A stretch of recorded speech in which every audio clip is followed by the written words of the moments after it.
I will be posted to the website sometime later tomorrow. Before we get started, some info on how to participate. After the presentation, we'll have a Q&A period.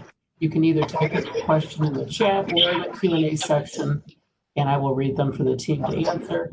Or better yet, raise your hand, and I will call on you and you can ask it yourself, especially if you have follow-up questions. That's probably the better way to go. In case you don't know how to raise your hand, just hover over your name in the attendee list and the hand will pop up. Click on that and hopefully I will see it. If you're on your cell phone, click on the chat bubble. Okay, I think that covers it. Jerome, handing it over to you. There we go. Welcome to the Alameda Water Line replacement project. My name is Jerome Guzman, and I am construction manager for the city of Tempe on the city side. I'm going to introduce you to a few folks here today that are going to be involved with the project. First, I'd like to introduce the person in the field who's going to be actually doing a lot of the inspections and the coordination and the day-to-day work on the project. Lee Brush is here with Stanley Consulting.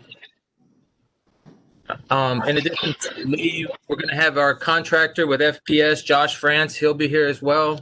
You'll hear from him in a minute. And then you're going to hear from Mark Weber, our Tempe engineer. He's going to give us information about the project. And then Herman Piedrahita, he's here as well, and he's going to be giving some information about the traffic engineering that's going to happen along with this project. But before we hear from them, I'd just like to say that you're going to get a lot of good information today. And one of the things I think is most important is construction by its very nature is very disruptive. It will impact the area. But if you come away with anything today, I'd suggest that you get a phone number. You can always give me a call. You could always give Josh, you could give Josh France a call, Lee Brush, any of these individuals, and we can answer any of your questions or concerns moving forward. So with that, I'd like to turn it over to Mark Weber. Good morning, everybody. Mark Weber. I'm with the water utility. I'm the principal civil engineer. And my work group does all the planning for all the infrastructure planning for the water utility. Water plants, wells, reservoirs, all the water line replacements. We take care of the sewer and the wastewater plant and all that kind of stuff. So if you got any questions about that, I can answer anything like that too. So I was just going to give a quick background on our water replacement program. The city of Tempe has 850 miles of water line in our system. And when we look at replacement of the water lines, we look at pipe age, the material type, and then the break history. We have three primary materials in our water system: cast iron, asbestos cement pipe, and ductile iron pipe. And then we have our transmission system is mostly steel. We're not really talking about that today. The primary material that we're looking at replacing in our system right now is cast iron. It's the oldest in the system, and it represents about 23% of the pipe left in the system. It represents about 76% of the breaks we see on the system. So that's the primary material we're looking at to replace. And we started the replacement program back in 2015. To date, we've replaced about 28.5 miles of pipe. And this is an old slide. This project's about a quarter-mile pipe, or a little less than that. And then just to give you an idea of what our break history's been over time, this graph shows we've been tracking breaks since 1998. We've experienced over 1,100 breaks on the system, and it shows the annual breaks. The colors there are the green is cast iron, the yellow is AC, and the blue is ductile iron pipe. So clearly we're looking at the cast iron pipe for replacement in the system. Now I'm going to turn it over to Josh so he can go through what to expect during construction. Thanks, Mark. This picture kind of represents what a normal underground system looks like in any municipality. So you have storm sewers, your sewer mains, and your water lines. We're going to be replacing a water line that goes to 16 or so houses on the south side, a fire hydrant or two on both sides of the street, and then the churches that are down towards on the east end of the project. Next slide, Mark.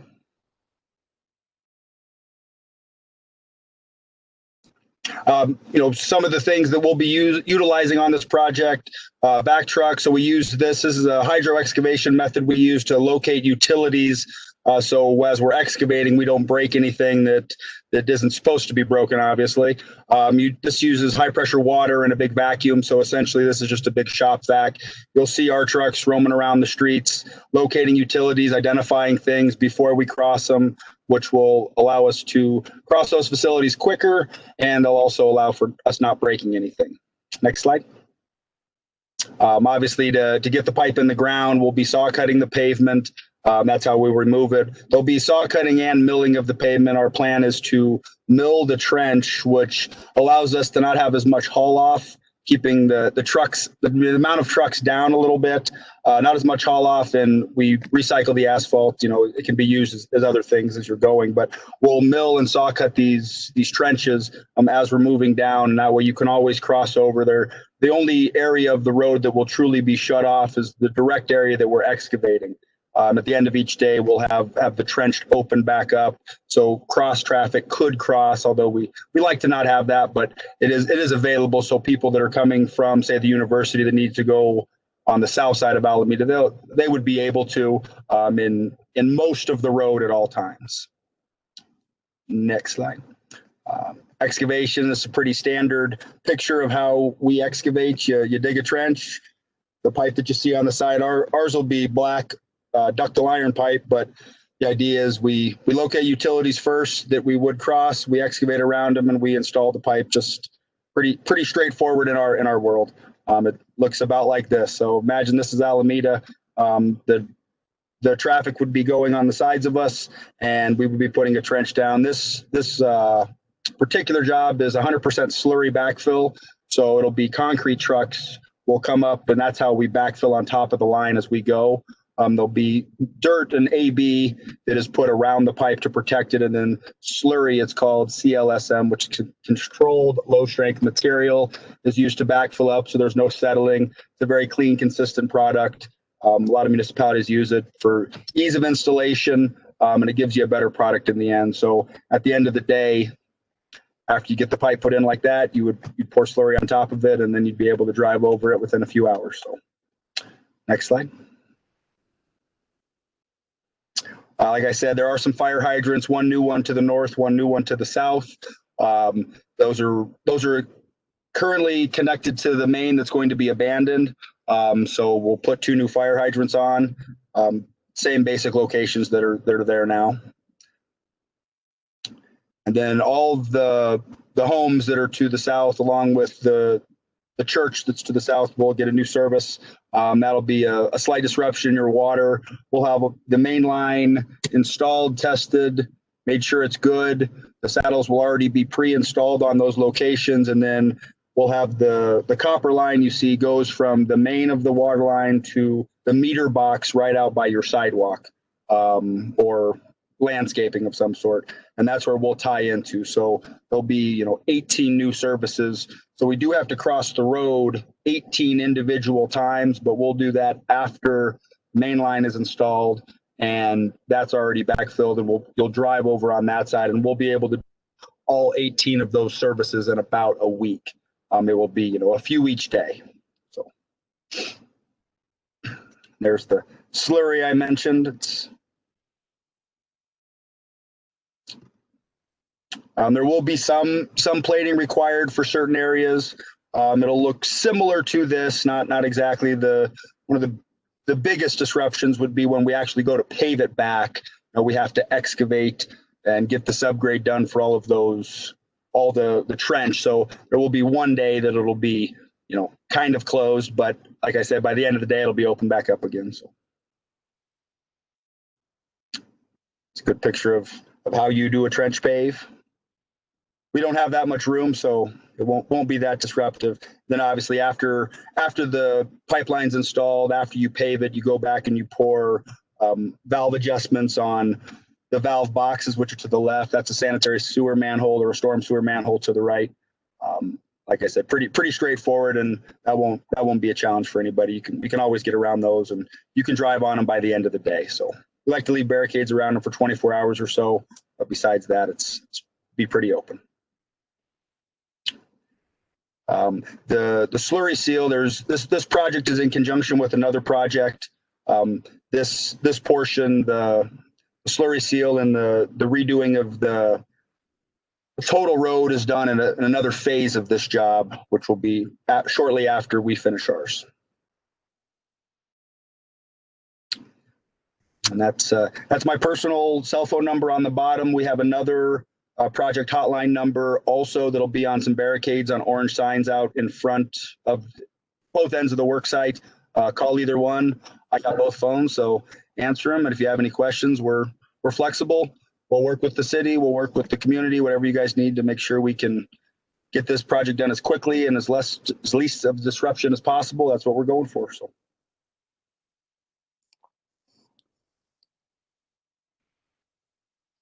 And that's me on the top. That's my email. If you want my home address, I'll be more than happy to give that out. I live north of the Carefree Highway though, so it'd be a long drive up there, but I'm very accessible, and that's Lee's information below. Jerome, who's the construction manager for the city, and then most of you know Laura. If you can back up, Mark, just one slide. Thanks. So this is what you'll be seeing from our office periodically.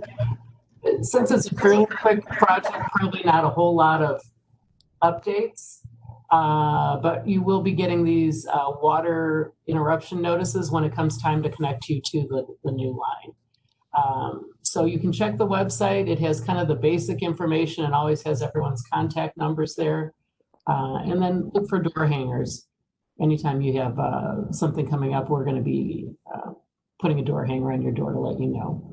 Now, we're not going to let you know every time we put up a barricade. Please don't have that expectation, because things do change in the field fairly quickly and we need to stay flexible. But you can call us. The project hotline is probably your best place to start, and we'll get back to you. I see we have a question from Eric, and I'm going to unmute you right now. Yeah, my question real quick, what are the dates that, I don't know if that was in the first slide, I must have missed it. What are the dates that this construction is going to be happening?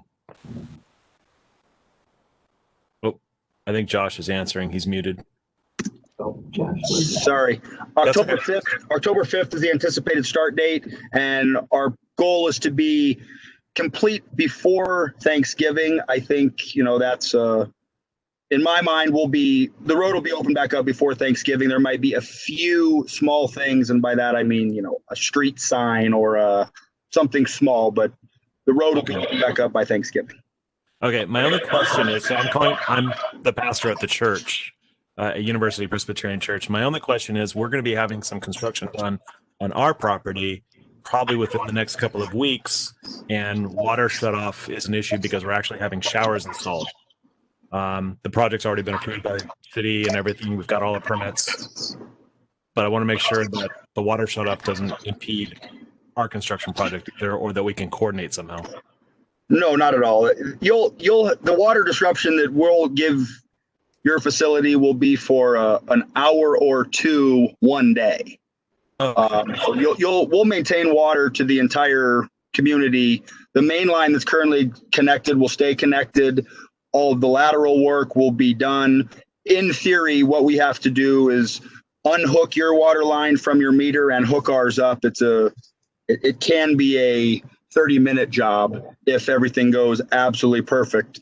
I don't think, I actually spoke to one of your members on Friday about renting some of your lots from you, and he told me the story about the irrigation that broke when you put the pavers in the courtyard area, and well, yeah. And last time this construction company rented our parking lot for a city project, they did a lot of damage and then drove away, having to repair it.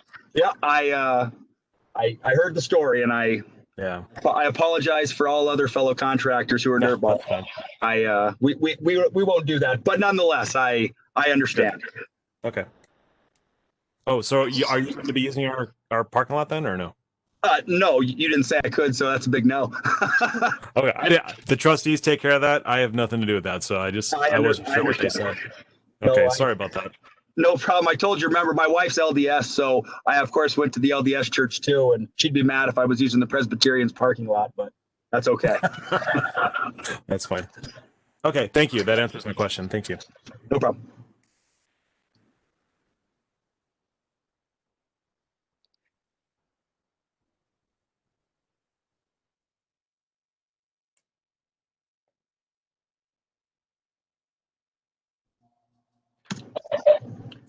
Kaylee, go ahead with your question. Thank you. Hi, Pastor Eric.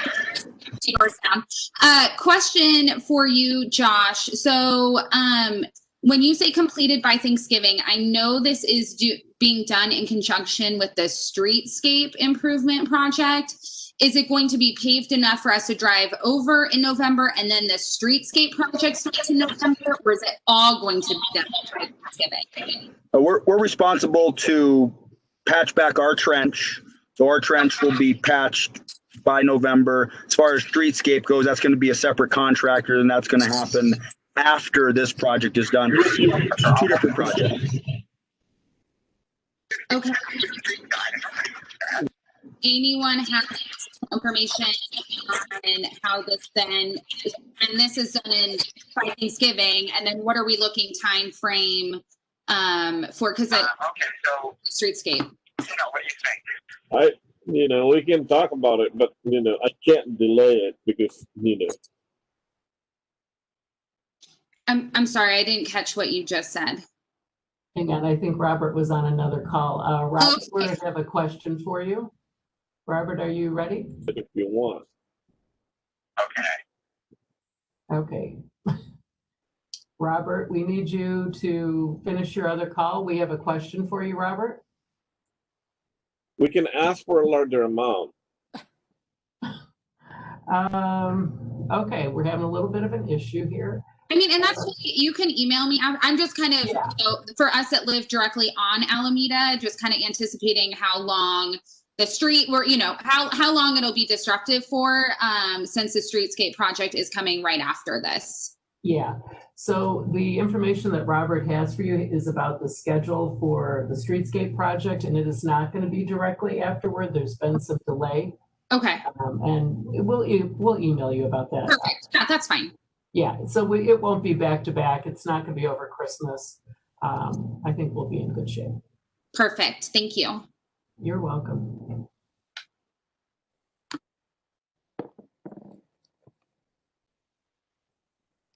Any other questions? I see we have another person joining us. Dennis, if you have a question, I'm happy to unmute you if you have any.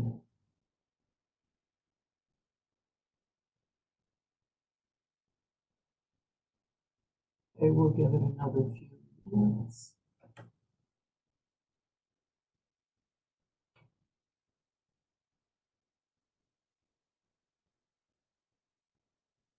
Well, we appreciate everybody attending today. That was a good exchange of information. I think it saved us probably some time with questions. And if you have any after this meeting, please feel free to reach out to any of us that are on the final slide. We'll put this presentation on our website so you can find it pretty easily. It's on our website at tempe.gov/water project updates. And there's a couple projects on there. Just click on the Alameda project.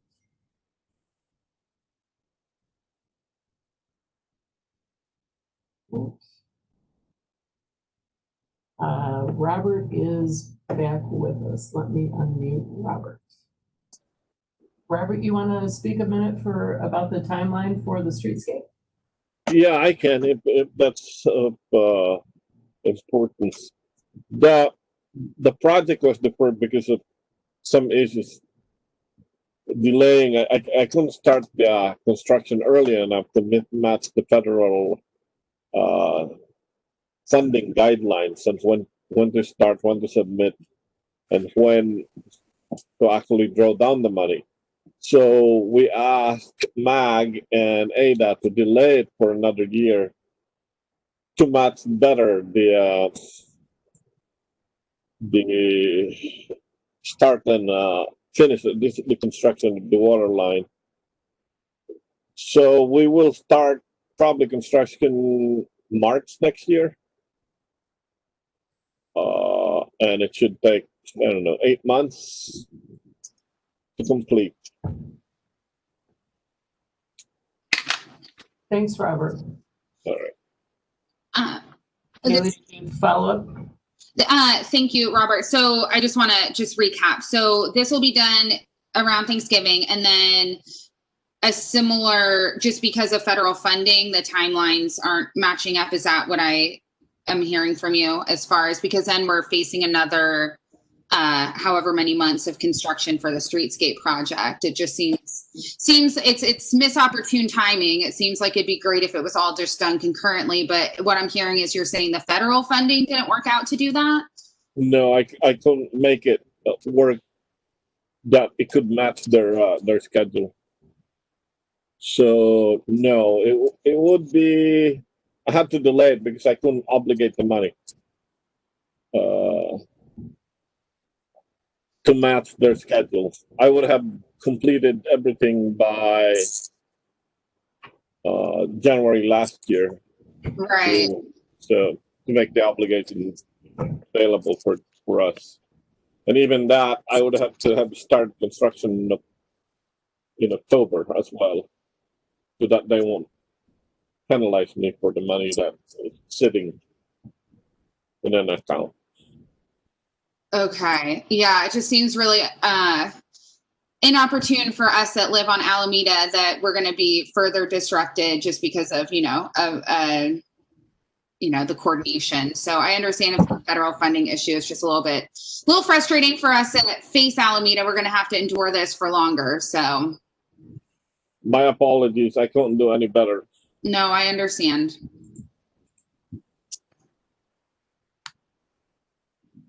Anyone else have any questions?